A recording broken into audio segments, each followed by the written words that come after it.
Hello Hammerheads, thanks for tuning in. Well, guess what day it is? Sunday, isn't it? We all know what that means, Hammerheads. Sunday night song recommendation time. Can you hear them walking about?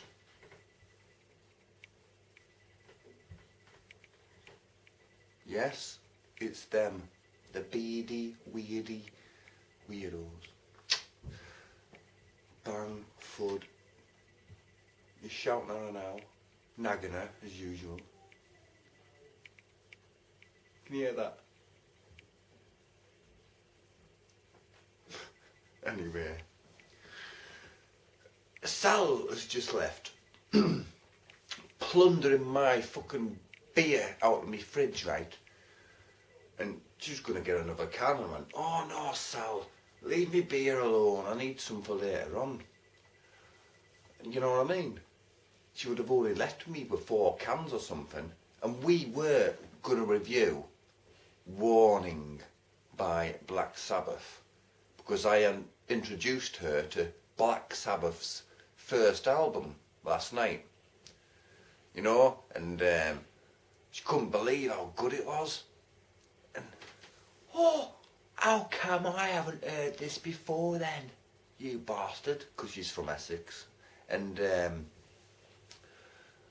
Warning in particular, she loves the guitar solo. I mean, that's typical, over 10 minutes long, you know, a big guitar. Anyway, I'm not reviewing that. Tonight's song is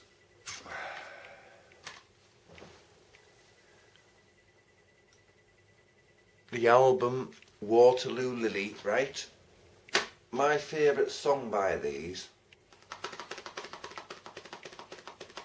is on this album. And in order to give you a few details, Hammerheads, I'll have to take these spectacles from my face because I can't read when I fucking wear them, which means I must pay an important visit to the fucking opticians when I get 2 seconds to spare to myself, but I never have 2 milliseconds to spare to myself, so that task is quite impossible at the fucking moment. Oh, forget about that, man. Right, get off. Right then, Waterloo Lily, the album, come out in 1972. Brilliant album, this. It's their... Is it their 3rd album? Because the first album was 1968, and then the second album was 1970. And the third... No, this is the 4th album. Because the 3rd album was In the Land of Pink and Grey. Oh. Anyway, this album's brilliant. Band from Canterbury. Yep, Canterbury. All these great progressive rock bands came from Canterbury. Not all of them, but a lot of them. These even went to the same college as fucking Camel. They were a bit after these though. Their first album was 73, Camel. Right. Richard Coughlin, drums and percussion. Pi Hastings, as ever, on vocals and guitars. Steve Miller, not that Steve Miller, a different one, on keyboards. Richard Sinclair, vocals and bass. Dave Sinclair, keyboards. And blah-de-blah, and then it's got the engineers and all that. And some good artwork in there, but the album would have been better, like, you know. I mean, good cover that and all. And it's just like a load of drunken idiots having an orgy. Well, just about to have an orgy. Well, they are having a fucking orgy, aren't they? Anyway, the song I'm going to review off this album is The Love in Your Eye. Not eyes, it's not a plural, because this has got the love in your eyes. It's not called The Love in Your Eyes, it's called The Love in Your Eye. And it's got a few parts in this, because this song's like 12.5 minutes long, right? I know what you're thinking. Why is he putting a song on that long? He never plays long songs, Trev. I don't, do I? Anyway, The Love in Your Eye, and it's got To Catch Me a Brother, Subtleties, Debauchment, Tilbury Kecks, and that's the parts in this song. I mean, I'm not going to bore you to death telling you what the song's about. Work it out for yourselves, hammerheads, because you'll come to a few different conclusions, more than likely. And brilliant song. I mean, you know, sit back, enjoy, and chill out, because it's a very chilly out song. I mean, there's nice orchestra in there, nice strings, nice clarinet in there as well, a brilliant flute in there. I mean, I love flutes. And the electric piano, I mean, well, obviously it's bloody Steve Miller on keyboards, isn't it? Not that Steve Miller, not like my tattoo Steve Miller. I mean, when the song gets to 4 minutes 23 seconds, it mellows right out, slows right down.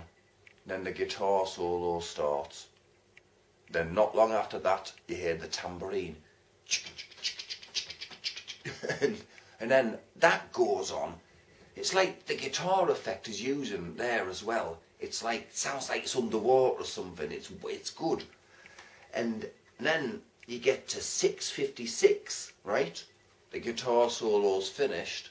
Then it mellows down again, and it goes to the electric piano keyboard solo.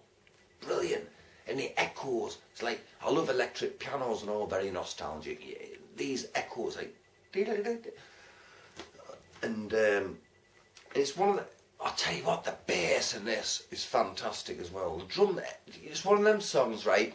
Every instrument is like, oh, brilliant song. You don't get that anymore, do you? No. All these modern rock bands, they haven't got a fucking clue. 3.5 minute long songs, same speed, no guitar solo, no recognisable drumming. Oh, where's the bass? Oh, this band's got a bassist. Oh, I never heard him. You know what I mean? Don't get that anymore. The bass in this is fantastic. It's a fretless bass, and he's got this effect what he's using with this bass. I don't know what it is, but it's good. Brilliant bass line in this. And then when the keyboard solo's finished, it comes back on again, and just to let you know that, oh, don't worry, the same song's still on. And then you know what I was on about that Wishbone Ash song weeks ago? Like, it finishes right, it ends, wait, a false ending. It fools you into thinking it's just finished, and then it comes back on again. This does that as well. If you get to about 11 minutes 15 seconds into the song, it fools you into thinking the song's finished, and it comes back on again during the brilliant wah-wah guitar solo, which finishes the song off. Brilliant song, this. Wrap your ears around this, hammerheads, because you won't be disappointed. It's a brilliant song, this. Brilliant song. The Love in Your Eye. Not eyes. Eye. Ignore what it's got on there. But I'll leave the link down there for you. So click on it, and for best effects I'd say headphones. But, well, it's your choice I suppose. See you later, hamheads. Ho ho ho ho ho ho. Pi Hastings is the best songwriter around. Oi mate! I'm trying to get some fucking sleep, you bastard!